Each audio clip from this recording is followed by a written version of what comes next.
The Electronic Alliance brings you another in a series of technical presentations to continually educate you in product design and manufacturing.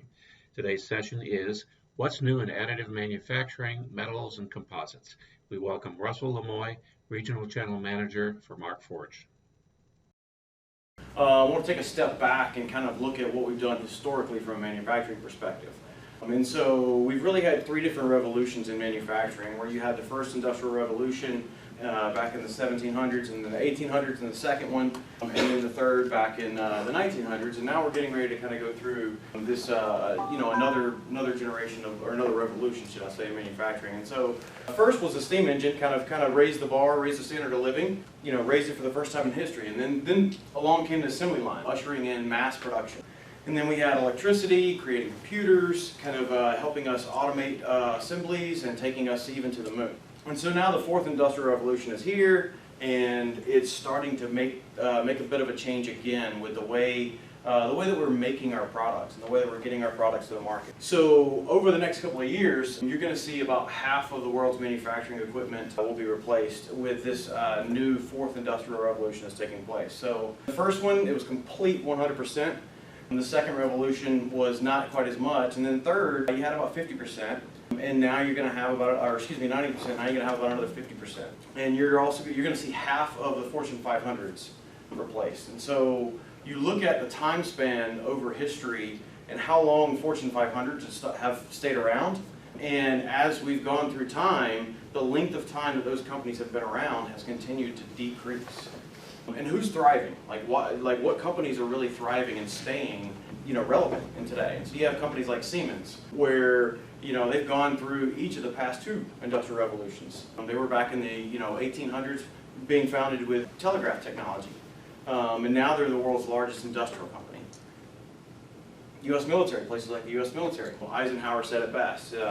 Wars have been won or lost primarily because of logistics. And so here you are, you see some generals out in the field, and these are some of our printers in the field in a kind of a mock setup shop on the front lines going to battle, basically taking the manufacturing process to the front lines of military battles.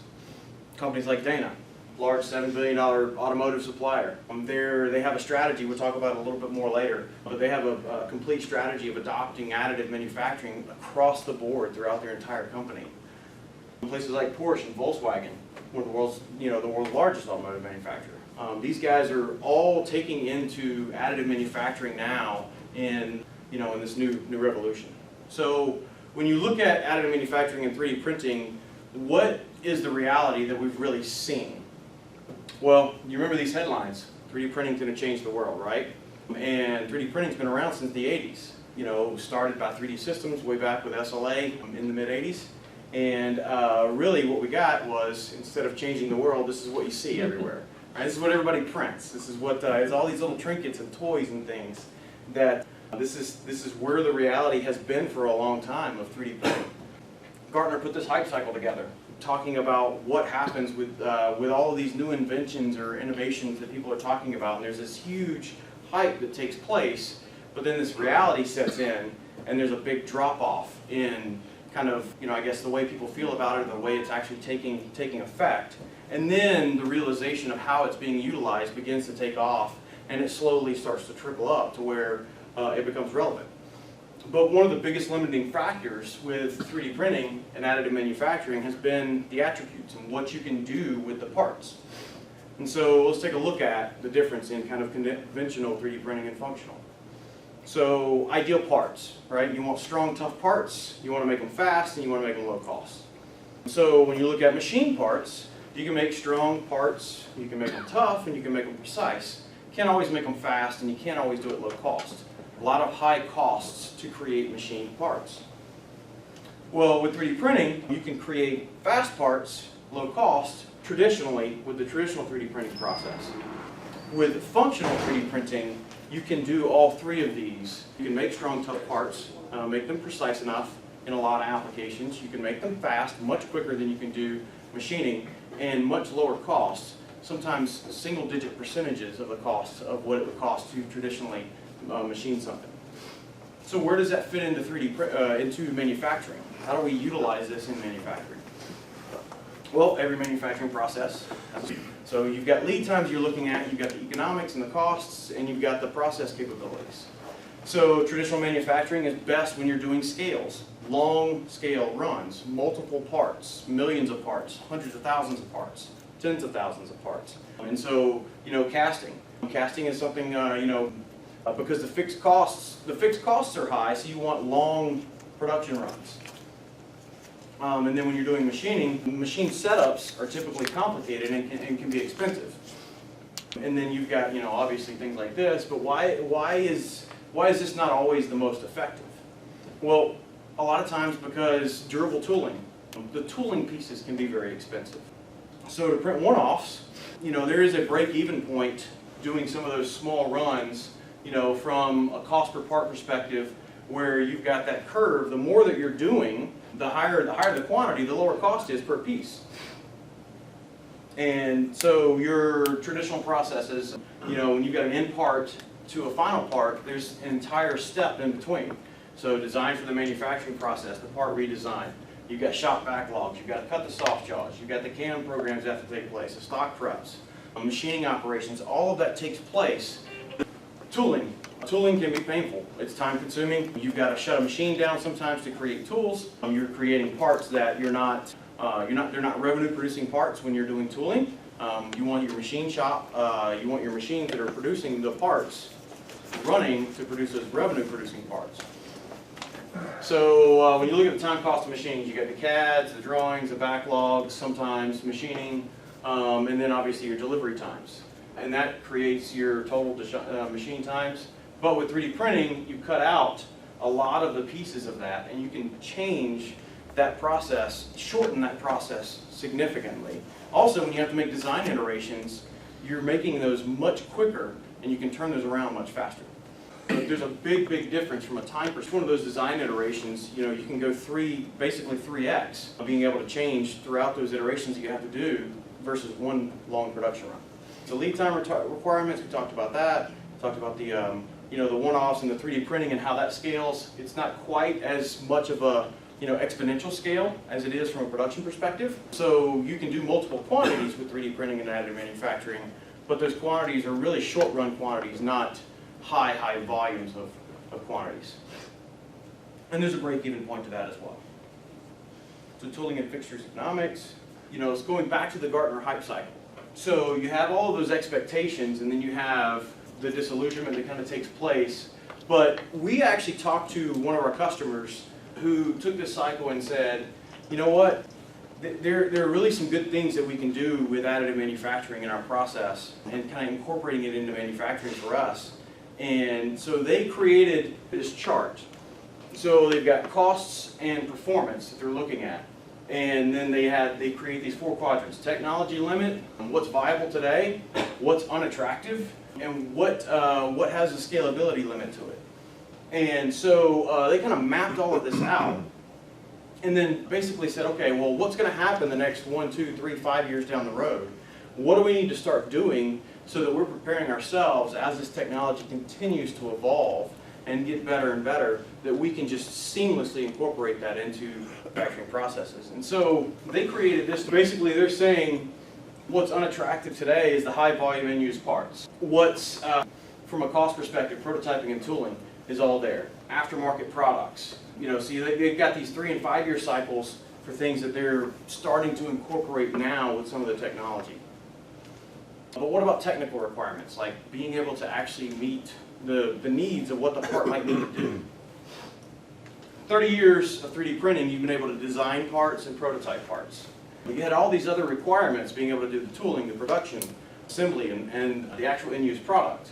Well, with Markforged, with the types of products that we have, the types of materials we're using, and how we're creating those, and we'll show you some examples, you can begin to expand what you're doing in your manufacturing process now. Instead of just designing and prototyping, you're now working into tooling and some production, some small run production type things, and a lot of assembly applications. So why is it different with Markforged? What have we done differently than what others have done out there? So as a platform, we have an entire platform that we use. So we make our own printers, we make the software, and we make the materials. And it all seamlessly works together. there's some lower end 3D printing products that you can buy out there that you buy the printer, and then you use a different piece of software that somebody else makes, and you use different materials that somebody else makes, and you've got to make all of that work together.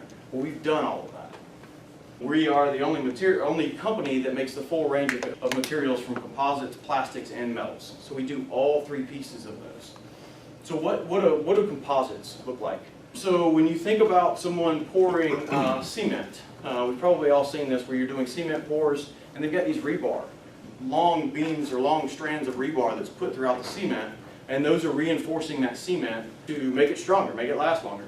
And so we've kind of done that with the fiber materials that we're printing with. We're printing with continuous fibers. Those continuous fibers get routed throughout the entire part, gives you incredible strength versus just a plastic part. So we've got a plastic material called onyx, which is a nylon-based plastic with chopped carbon fiber, micro strands of chopped up fiber. So when you compare that to traditional plastics, you have, much stronger parts than ABS and nylon, but the real strength comes in with those continuous fibers. When you put those in, now instead of just comparing to the plastics, which are on the bottom of this chart, we're now comparing our strength to aluminum. So we have materials that we can print with off of fairly inexpensive material printers that can be strong enough to be compared to aluminum. Is that like carbon? Carbon fiber. So you're using carbon fiber as your Right, that is correct. reinforcement. Yep, so we have, we print with carbon fiber, fiberglass, Kevlar, and we have a high-tech fiberglass. I'll show you an example. This is our onyx material, which is just chopped fiber, right? So it'll bend a little bit, like if I push on that. So I'll pass this around so you guys can see that. But then this is reinforced with continuous strands of carbon fiber, so throughout the entire piece. And so we also have this one with a clear nylon, so you can see the fibers on the inside.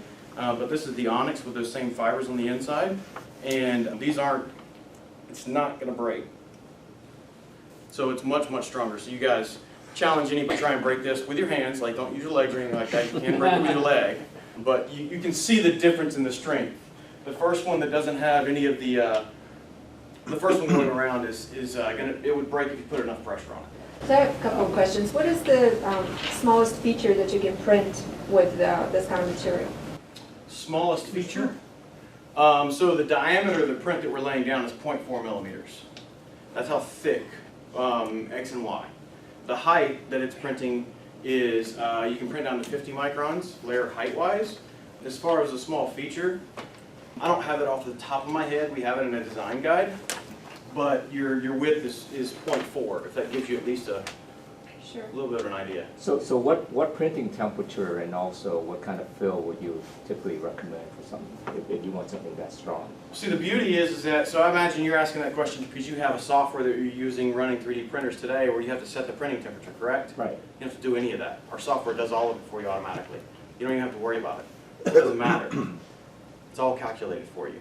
If I were going to design a part, and let's say that I want a small production run, let's say that I have a product that's only going to, have a 200 units, lifetime. How would I be able to actually predict the strength of the part? Is there a way for me to plug in some values into a analysis tool to predict? Mm-hmm. Yeah, great question. So we don't have FEA today for our composites. However, we do have enterprise grade software that's coming out before the end of the year that we're going to have APIs. We've already made an announcement with Siemens NX software that we're plugging in with that. We're going to be plugging in with other softwares as well, and there will be FEA analysis coming in the future. So I would say probably in the next six to 9 months we're going to have FEA kind of fully baked in, either baked in here or truly plugged into other FEA software suites. I have a question that I'm not that familiar with 3D printing, so this may be a stupid question, but when you talk about doing a continuous fiber as a superstructure or substructure inside the part, are you printing those fibers as you go? Because I understand how they're continuous if you're laying them down as part of your standard print process. Yeah, great question. So they are continuous. So what we're doing is you'll print the plastic, so each piece that you guys touch is that plastic. It's a nylon-based plastic. But on the inside is a continuous fiber. So we print that plastic on the outside, it switches to a different print tip, and then prints the fiber continuously on the inside. Now it's continuous on a given layer. So after that layer is done printing, it cuts the fiber and it goes up to the next layer and starts over. So you've got continuous in your X and Y. You don't have continuous in the Z. Okay. The fiber you mentioned here, is that a carbon fiber or is it not?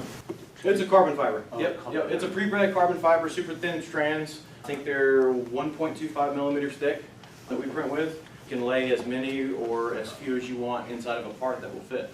Is it laid into a slot that's been designed, or? It's not really laid into a slot. So you print a layer of plastic, and so there's a floor that plastic is sitting on, and because the fiber is pre-pregged, it is heated up, and it makes it stick to the inside of that part. So then when you print the next layer up, it sticks to it, and then you print a roof over the top of it of plastic, and it seals it in.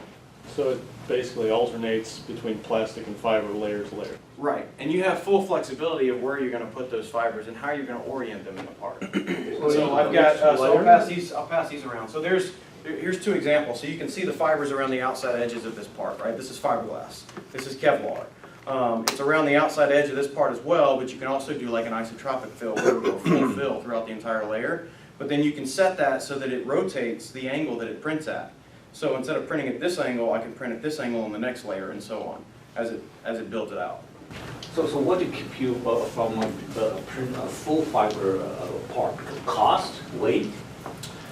No, it's just a process that we have, and because it's a combination of strength with surface, I guess at least some type of surface level that you want to have is going to be kind of similarly, I guess, smooth, right? So I mean these parts look pretty decent compared to probably other 3D printed parts you may have seen in the past, as far as the way the layers are kind of meld together.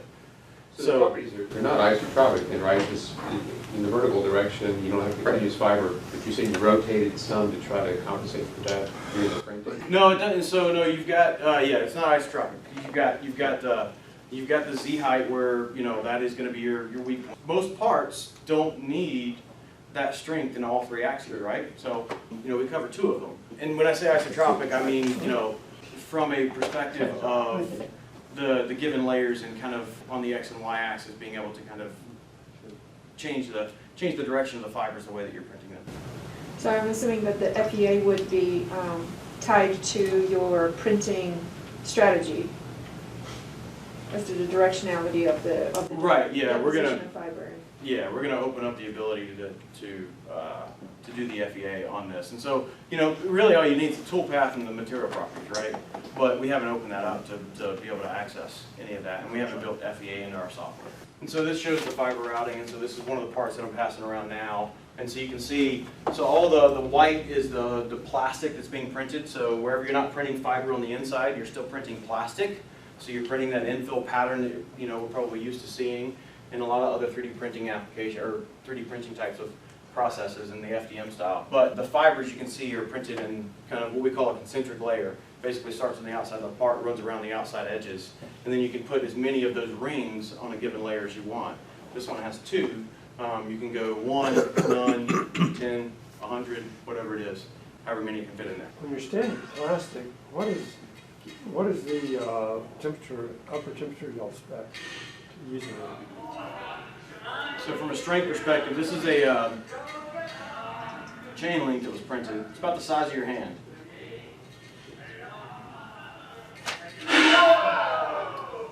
And our engineers want to see what kind of tensile strength they can get out of it. You see it here, all the engineers in the background yelling, right? Like they're all taking their bets. How long is that going to last? So 22,000 pounds. That's you can pick up a cement truck with that. When you did that, did you predict where it was going to break at? That I think our engineers were trying to make the predictions, and so Okay. I don't know the result of that. I don't know. To ask your question again. On a typical, I forgot the name of plastic, but y'all use a lot in 3D printing. ABS? Probably just, yeah. ABS. We don't use ABS. Ours ours is nylon based. Okay. What temperature specification do you put on the parts that you can use it for? I mean, Yeah, you probably have a spec somewhere. we do. We have a heat deflection spec. So our heat deflection is about 145 to 150 Celsius. What's that, around 300 degrees Fahrenheit, 400 degrees Fahrenheit, something like that? I don't know the conversion, but. So right on about 156. 150C. How about outdoor UV exposure stuff? The parts outdoor rated or have UV stabilized? We don't have any UV ratings or anything like that on it. I mean, it's similar to a nylon 6, so whatever you will get out of that, about the same.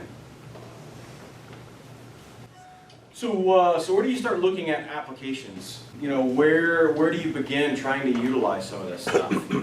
Tooling. So what do we mean by tooling? Well, end of arm tooling, CMMs, welding fixtures, chuck jaws, assemblies, grippers, work holdings, all of these different things. And so when you look at an application like this, a robotic arm and a frac cell on a manufacturing floor, well, when we say tooling, these are great places, and these are like the grippers that I just sent around. This is an example of one of them. That's a completed one, and this is a gripper very similar to like the one that's on the end of this robotic arm. And there's a huge impact. It's one of our customers, Dixon Valve, that use this, and they, instead of having to machine those, they went from 2 to 4 weeks lead times to 2 to 3 days, and had a huge cost savings when they were doing projects. So $32,000 cost savings per project, and they had a break even on one of our desktop printers in a month and a half. Big impact to their business, and they have multiples of our printers now. So how long does it take to print one of those pieces?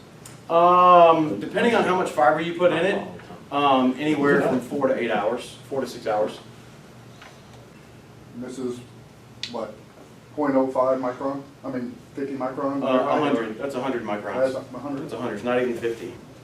Not even the best we do. So, and that's the beauty behind the materials we're using with the ecosystem that we have, the whole platform. You get really, really good looking parts off of a fairly inexpensive, relatively speaking, printers. So another example, another end of arm tooling example. This is an automotive customer.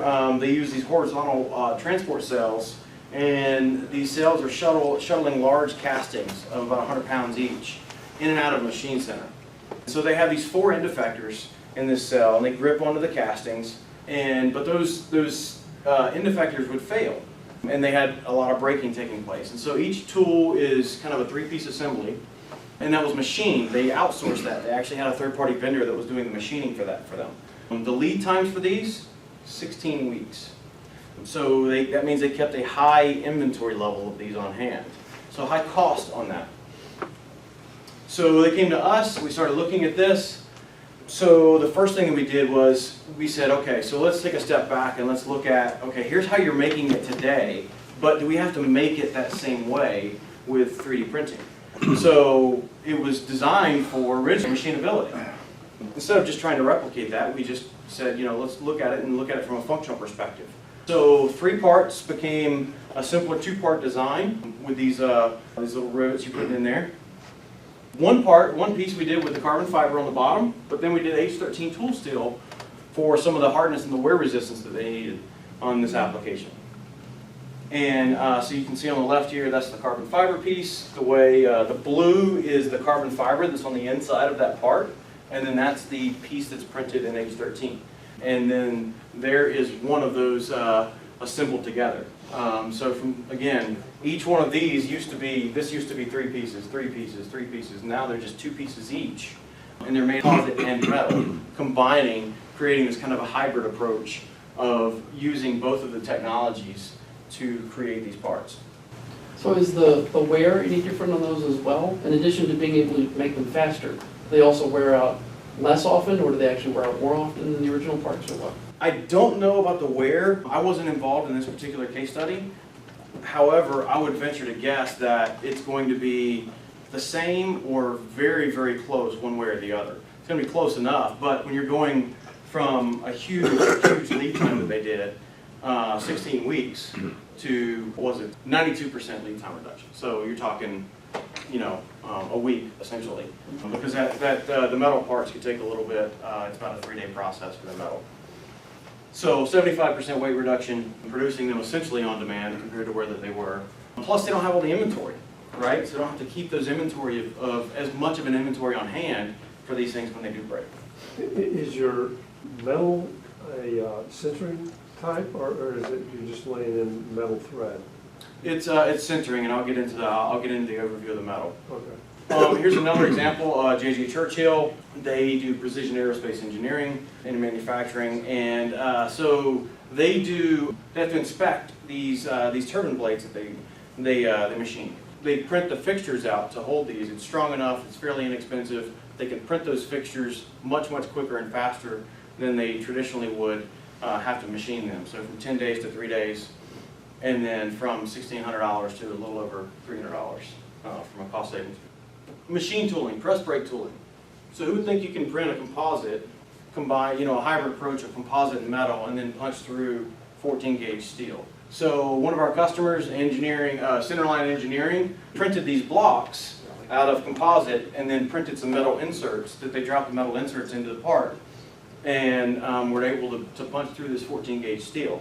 So they had an 86% cost reduction, 88% lead time reduction. So big difference in the costs again on an application like this. But when you're looking at bigger pictures, right? So those are some tooling examples. What about bigger picture manufacturing impacts? Higher productivities. So Stanley Black & Decker, also a customer of ours, they were actually one of our very first metal customers when we first announced this last year, or started shipping it last year.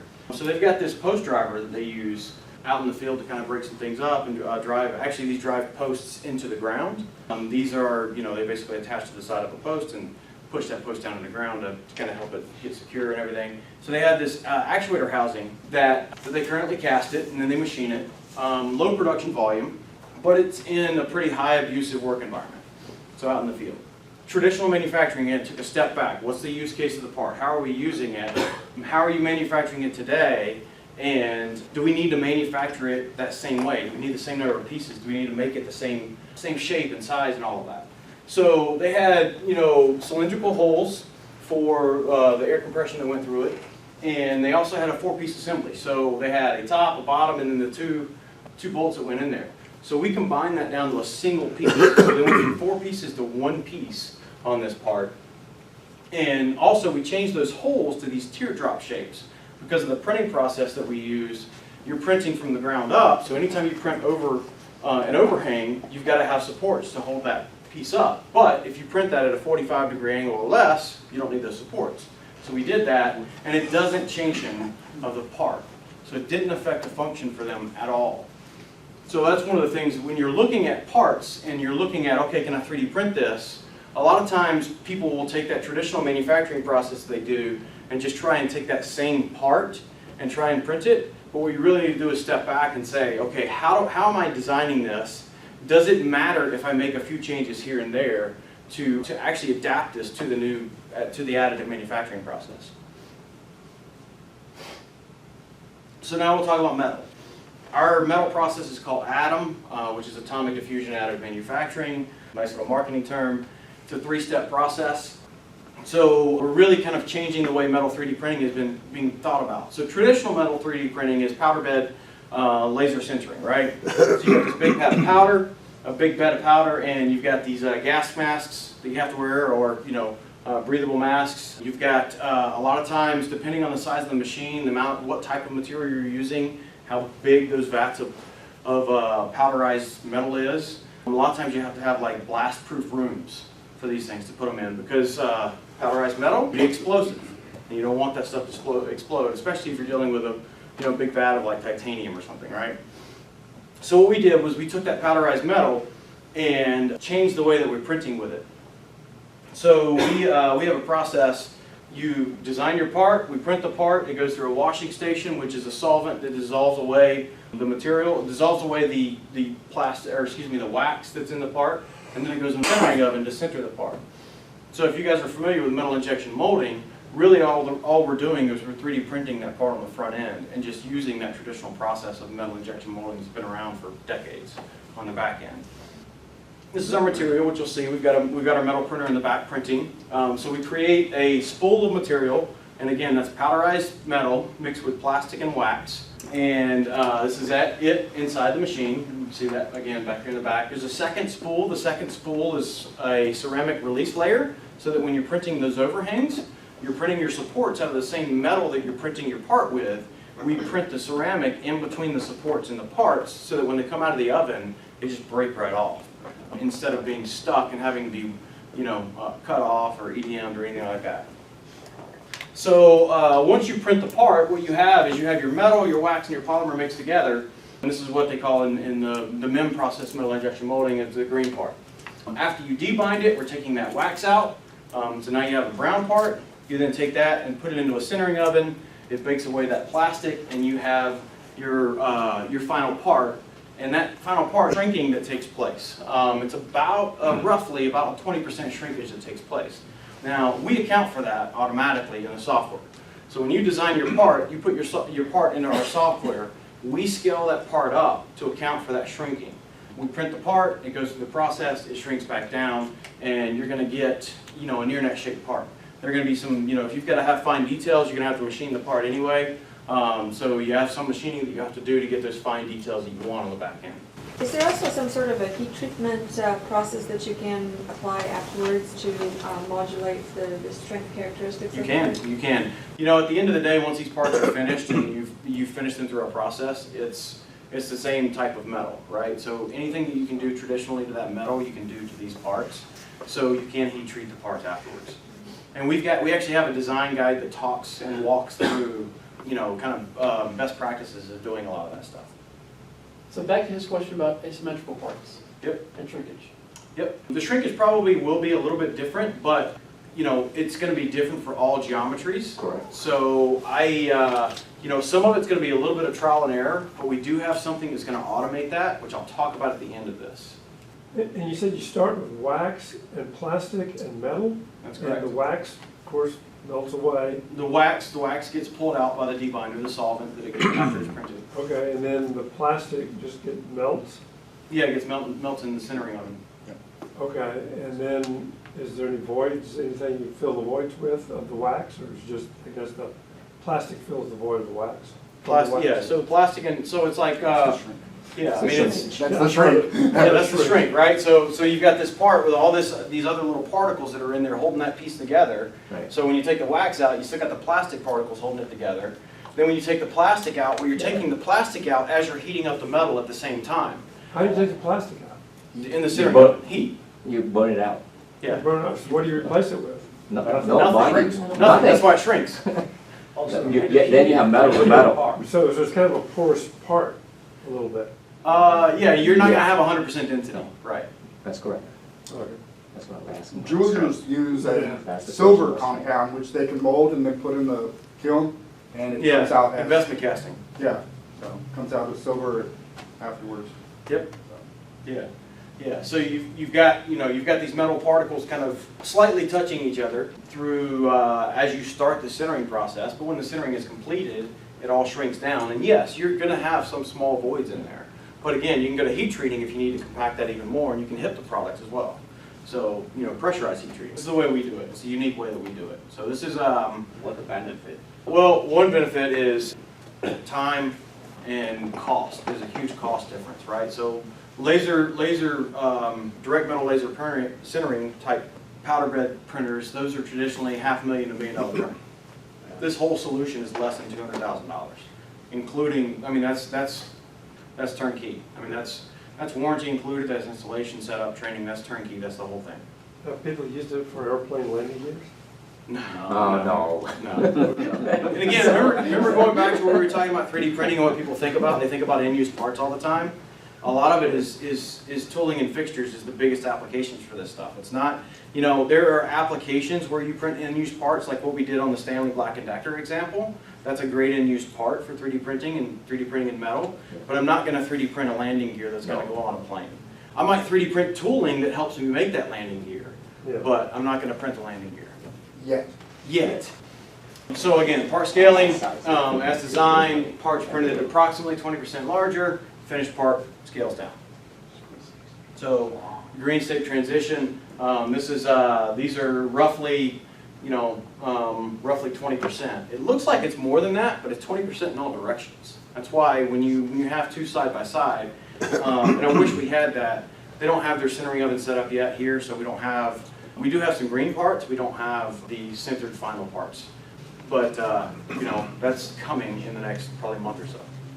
17.4 is what we have today. We're using A13 today, A2 today. You can buy all three of these metals today. 316's coming, Inconel's coming, titanium's coming. We've talked about aluminum. Aluminum's still in our labs, kind of R&D phase. We don't have a date specified for them yet. Aluminum's a little bit harder in the sintering process, so it's going to take longer. So we're working on some of the other materials that are going to be quicker and easier to get on the market. We also have copper coming, potentially by the end of the year, if not early next year. You know, we've got a lot of materials that we're working on already. There's just a vast of different types of metals we can do in this process. It's just a matter of what the marketability is of it and, you know, the demand. You got the printer, you got the wash station, and the sintering oven. And that whole three-piece assembly, you know, turnkey, including everything, is going to be less than $200,000. Probably closer about 170, 180. So where is the print envelope of the printer? So the print envelope is sorry. right there. Okay, thanks. Now, you're not going to print a part that big. Well, I get that. Yeah. So, you could print a part that big, theoretically, but you're going to have trouble in sintering during the shrinking of cracking. So I noticed the parts you first passed around, you had brass inserts. Yes. Were those heat pushed in? Those were heat pushed in, but you can do, here's an example of, now this is stopped mid-print. There's a nickel in here, so it's like a bottle opener. There's a spot down here you can actually put a magnet in. And what it would do is you create a cavity in the part, drop your insert in, and print right over the top of it. And so you can actually, our software is designed so that you can build that pause into the software, drop the part in, you pull the plate off, drop the part in, put the plate back on, hit start, and it goes. So this is a, and I'm running out of time, so I got to hurry up here a little bit. So this is a setup of the sintering oven. You've got your gas canisters, you got the control panel that comes with it, and then this is the washing station. So it'll give you a good idea picture-wise of what it looks like. Two other things I want to talk about. We also have Markforged Additive Manufacturing University, where we can actually come in and train you guys on how to adopt the technology. You can come to our headquarters in Boston, or we can come out to your facility and put this package together that trains you on how to use this technology. You know, I mentioned Dana earlier. Dana has done that, and they're rolling that out globally, and they're seeing a huge, huge benefit to some of the things that they've already done here in a couple of locations in the United States. So the future, we're calling something adaptive manufacturing. So we're talking about the fourth industrial revolution, how things are changing, and you know, over the last quarter century, our machines have had no awareness of the physical parts that they're creating. So you just hit a button, the machine starts running its course, and it does what it does, right? It doesn't know if it's doing it right or doing it wrong, it just does it. And as the process drifts, as the machine tools wear out, it starts to change, right? And so you start getting parts that are out of spec. So we've created Blacksmith, which is AI for adaptive manufacturing. So we're basically going to be connecting all of the different machines around the world and inspection equipment with the inspection equipment and everything you already to kind of power this AI. The machines are going to become aware and continuously adapt to make the perfect parts, and the AI is going to get smarter and smarter. So basically what we're going to do is right now when you print a part, you go and you measure that part, or print or machine it, you measure that part. If it's out of spec, you find out how much it's out of spec, right, with all your measurements, and you have to go back and restart that process. That's what we're automating. So that when you have a part that comes out that's out of spec, you can measure those parts and then run it right back through that process. And we're going to start that with additive manufacturing. We're going to start it with our, and so we're going to measure it, we're going to adapt, learn, and then print it. So it's not just the machines of one factory, it's going to be connecting everything around the world. Similar to like, think about when you're driving down the road and you get your notification or your maps that you have, there's traffic up ahead, right? So all that's being crowdsourced. So we're going to crowdsource a lot of this stuff essentially by connecting all of this together into one AI platform. And you go back to your factories and you start thinking about, okay, what am I going to do? How am I going to use additive manufacturing? Don't think about printing the car. Think about printing all of the different tooling pieces that are out there that help you make that car. So with that, I think I'm out of time. 30 years ago, a revolution was born when 3D printers came about, changing nearly 2,000 years of the pouring, shaping, and pressing used in traditional manufacturing. While these early printers were easily accessible, they lacked the strength for anything but basic prototyping. Markforged set out to change this, determined to give any engineer the tools to build anything they can design. Markforged combined cloud computing, cutting-edge material science, and 3D printers to create the world's best additive manufacturing system. Engineers with the right tools can change the world. Fast forward 5 years, and Markforged is the 10th fastest growing tech company in North America. From automotive to aerospace, from medical devices to battle bots, thousands of engineers use our technology to stretch the definition of what is possible. We have shipped more composite printers and more metal printers and sintering furnaces than our competitors combined. Our customers are changing the world